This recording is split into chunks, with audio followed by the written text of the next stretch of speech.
هاي الصورة هي أعمق صورة للكون التقطها تلسكوب جيمس ويب قبل كم شهر، والمجرات اللي تشوفها هذا شكلها قبل 13 مليار سنة. زين شلون التقطها قبل كم شهر وشكل المجرات قبل 13 مليار سنة؟ أنا راح أفهمك بس ورا الانترو.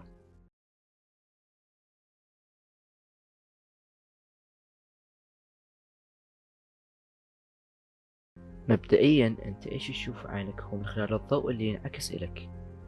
يعني على سبيل المثال إذا شغلنا مصدر للضوء، الضوء اللي طالع منه راح يصطدم بجسم معين، بعد ما صطدم هذا الضوء راح ينعكس لعينك، وبهاي الطريقة انت تشوف كل شي من حولك. طبعا للعلم سرعة الضوء بالفراغ هي تقريبا 300 ألف كيلومتر بالثانية. يعني على سبيل المثال القمر يبعد على الأرض 384 ألف كيلومتر.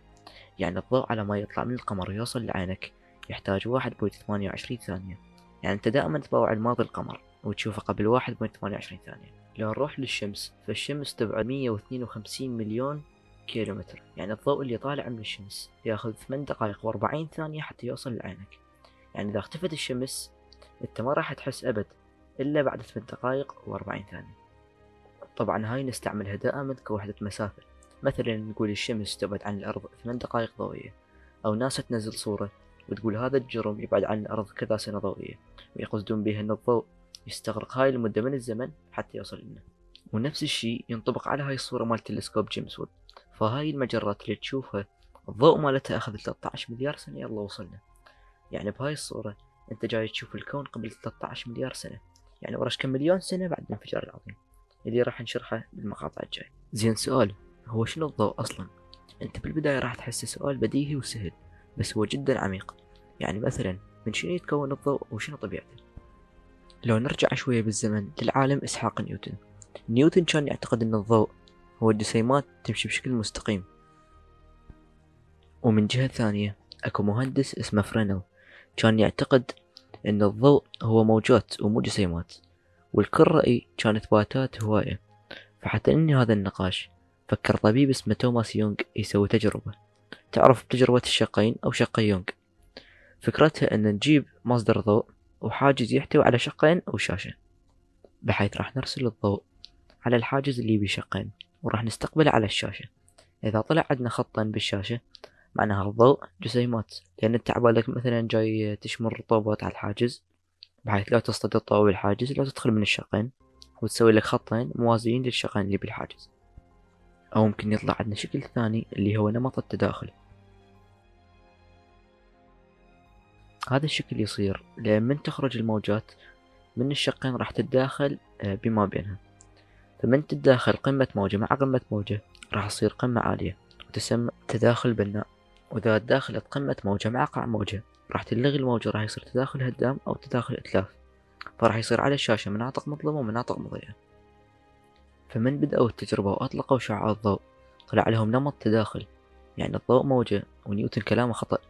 بس هنا أكو مشكلة، إذا كان الضوء موجات المفروض ما ينتقل بالفراغ. خلي أشرح لكم الموجات بشكل عام وناخذ مثال موجات البحر. شوف موجات البحر هي مو البحر نفسه، هي الاضطراب أو التذبذب اللي صاير بالبحر. أو ناخذ مثال ثاني موجات الصوت. موجات الصوت تنتقل بالهواء بس هي مو الهواء نفسه، يعني الصوت هو التذبذب أو الاضطراب اللي صاير بالهواء. لحد الآن عرفنا أن الموجات هو اضطراب أو تذبذب بوسط معين. زين سؤال، موجات الضوء اللي تنتقل من الشمس للأرض هي اضطراب بشنو وبأي وسط؟ اقترح بعض الفيزيائيين وجود مادة اسمها الأثير حتى يفسرون انتقال الضوء من الشمس للأرض أو انتقال الضوء بالفضاء بشكل عام. وقالوا أن الأثير هي مادة تملأ الفضاء، يعني الفضاء كله يتكون من مادة اسمها الأثير. وهواي سووا تجارب حتى يثبتون وجود الأثير، ومن ضمنها تجربة مايكسون ومورلي، بس كلها فشلت وتوصلوا أنه الضوء هو اضطراب بالمجال الكهرومغناطيسي. شوف حتى بسط لك الموضوع، ضوء موجة كهرومغناطيسية يعني يجي مثل ما جاي تشوف، بيها مجال مغناطيسي ومجال كهربائي، والمجال الكهربائي والمغناطيسي موجودين بالفراغ وكل المواد.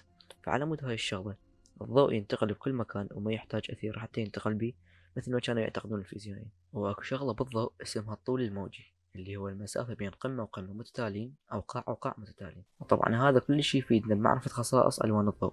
فمثلا اللون الأحمر الطول الموجي مالته 700 نانومتر، تخيل هذا أطول طول موجي للألوان. أما أقصر طول الموجي هو البنفسجي، والطول الموجي مالته 400 نانومتر. زين اكو اطول او اقصر من هاي الاطول الموجية. هي اكو هواي انواع للضوء انت ما تشوفها، مثل الاشعة تحت الحمراء والاشعة الفوق البنفسجية. فاقصر طول موجي للشعاع هو شعاع جاما، اللي الطول الموجي مالته 10 أس سالب 12 متر. واطول طول موجي هي الاشعة الراديو، اللي الطول الموجي مالتها تقريبا 10 أس 3 متر، يعني كيلومتر. اكو ظاهرة لاحظها العالم هيرتز، هي ان من تجيب لوح معدني ونطلق عليه شعاع ضوء راح تتحرر من عنده الكترونات، بس هو شاف انه مو اي شعاع يحرر الكترونات. فمثلا جاب ضوء احمر وارسله على اللوح المعدني، لاحظ ان كل شيء ما طلع من اللوح المعدني. بس بعدين جاب ضوء ازرق، شاف ان اللوح بدا يحرر الكترونات. زين ليش من غير اللون تختلف النتيجة.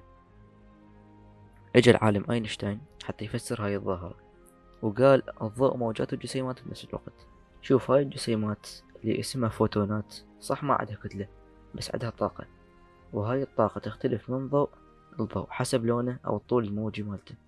ونحسب طاقة الفوتون من خلال هاي العلاقة E يساوي hc على لندا، أو E يساوي hf. وهذا يعني إن كل ما زاد الطول الموجي قلت الطاقة. ولهذا السبب من أرسل هيرتز شعاع أحمر ما تحركت إلكترونات، لأن الضوء الأحمر طول الموجي إله عالي وبالتالي طاقته قليلة ومو كافية حتى تفك الإلكترونات من جذب النواة.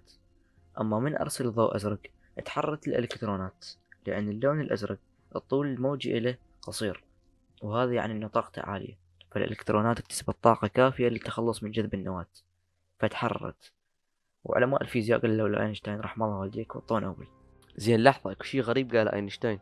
هو شلون الضوء موجي وجسيم بنفس الوقت؟ شوف، الضوء يسلك سلوك مزدوج، يعني مرات تشوفه يسلك سلوك موجة ومرات يسلك سلوك جسيم، وهذا الشيء يسموه سلوك المزدوج او الويف بارتيكل دواليتي، وهذا الشيء راح نوضحه اكثر بحلقة ثانية.